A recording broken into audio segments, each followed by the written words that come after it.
Hello, I'm Shira Elise Fisher-Schatzel, coming to you from the Shira Elise Project, and I have been getting a lot of questions about mountain dulcimers. With the news of my upcoming CD, I've been telling people, there's a few songs in there that are going to feature the mountain dulcimer, and they say, what's that? So this YouTube video is going to help explain that and give you a little bit of tips on the mountain dulcimer should you be interested. So first, I want to tell you about the mountain dulcimer, which is this one right here. This is a mountain dulcimer. It is considered a fretted zither, for those of you who know what that means. And for those of you who don't, that means it looks like this. So there you go. The origins of this instrument is very interesting. It is considered to be purely apple-grown baseball American. So what had happened is immigrants from various parts of the world came over here and they settled in the Appalachian Mountains and they got together and made an instrument. It looks a lot like something that came from Germany, another thing that came from Norway, and somewhere else another thing that came from Sweden. So this is kind of a super instrument, so to speak. So this is what it looks like. Let's see, anything else on the Appalachian dulcimer? It originated in the Appalachian Mountains and the Blue Ridge Mountains.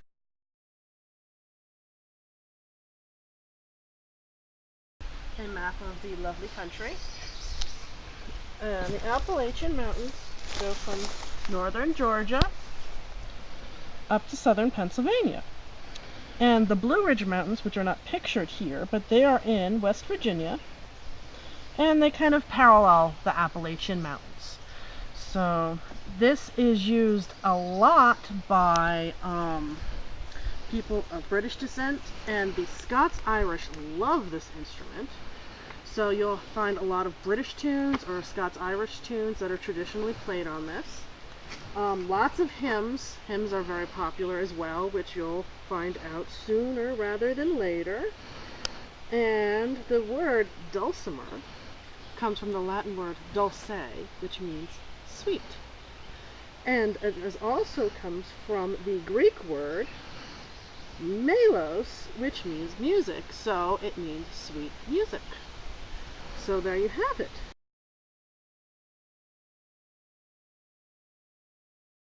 It was originally, obviously when this was created in the 1800s, there was no pick.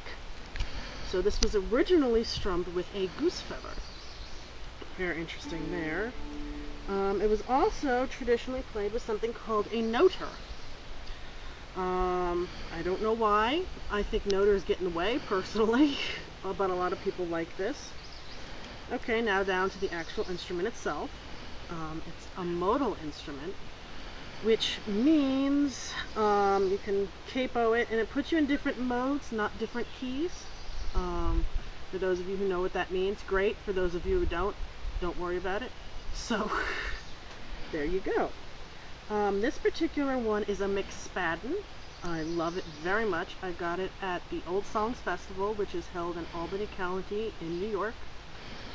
They come every year. I highly recommend that you go if you're interested in instruments you don't see every day. I got a mandolin there. I got this there. I'm hoping to get a hammered dulcimer, which is a different type of dulcimer, at some point. But that's where I got this. This is tuned to D-A-D-D tuning, which means there are 4 strings, if you can see here. This is D. The middle one here is A. And these two, which are very close together, are both D. They're what's considered the melody strings. There are lots of different ways to tune this. I call this dad tuning. I find that to be the easiest, and the key of D is also a very nice key to play in for me. It matches my voice fairly well. C is better, but you gotta have a D instrument, right? So, originally this was played again with a noter and a goose feather. This represents a goose feather. It is, however, a Herdem pick from Germany. My favorite pick, by the way. And of course, these are like $3 on the internet. I can understand why. They're indestructible and you can chew on them and they stay intact. So there you go.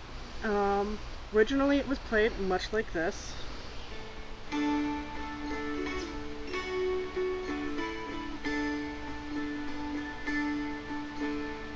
It's a little bit of Amazing Grace if you're familiar with it. It was primarily played on the melody line, which is these two D strings, which I had mentioned. Things changed.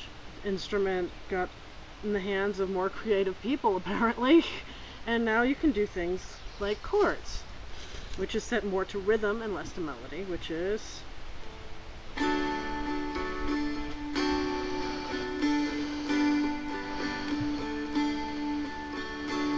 so that's how you would play a chord.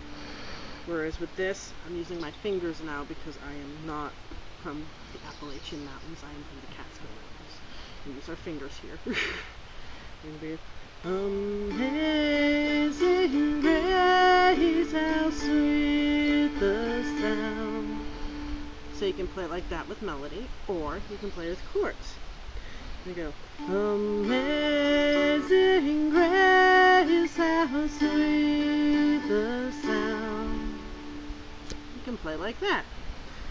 You have lots of options with this instrument. There's no really right or wrong way to play it because, you know, Mozart didn't play this instrument, so there's not like books and books on form and function, and you know, I've seen people play it like this.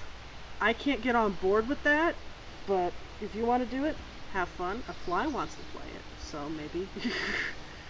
Yeah, that's not working for me. But you can get straps for it too that you can tie around. One thing I wanted to mention is what wood the dulcimer is made out of is very important, at least to me. This is made out of a combination of mahogany sides and a mahogany back, but it's a redwood top. So what that means is woods affect the sound. I chose this one because it has mellowness from the mahogany. But it's distinct, which comes from the redwood. So if this was just all mahogany, you wouldn't really be able to pick out the melody line as much because it would just be one big sweet sound, which is good for some people. You know, Granny sitting on a porch, rocking back and forth, singing Amazing Grace, that's beautiful. But I'm not that, so this is what I have. A lot of things people like to do are spruce tops or pine tops. That is very popular if you're going to be playing with like a bluegrass band because it's kind of twangy and it sticks out a lot. You can really hear it in the background. This would get lost if I played with a group bluegrass band, but I don't. I primarily play with myself, so play with myself. That just sounds sad. But, so there you go. This is a very good instrument if you're starting out, so I suggest you give it a try. This McSpadden here is not a first-timer's instrument. This is something that you're going to want to invest some time in if you get this. So I would recommend going with a cheaper dulcimer if you just want to play around with it. But if you're like, oh yeah, I'm really into the dulcimer, let's do the dulcimer now, a McSpadden will more than get you anywhere you want to go. Wonderful instrument. I highly recommend it. I got mine from David's Dulcimers. I got mine a few years ago. I keep the tag on it though because it hasn't fallen off yet, thankfully. But so yes, and David's Dulcimers does go to the Old Songs Festival if you are in the New York area, and that's where I got this. Again, there are so many different types of wood with so many different types of sounds, so it's really great to go to a place like that so you can really get a feel for what it is you like and what goes with your voice. So that is it for now. I'm not sure what the next video will be, but there will be one. So if you enjoyed this video, I invite you to subscribe to my channel. There will be more videos to come. And you can also like me on Facebook. All the links for that are below if you're interested in the upcoming CD or any other things about music, which I will be discussing on there. So have a wonderful day, and thank you for watching.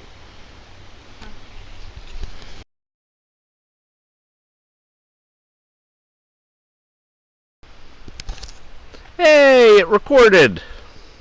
recording now? Yes, it is. Okay, great. So I'll start now.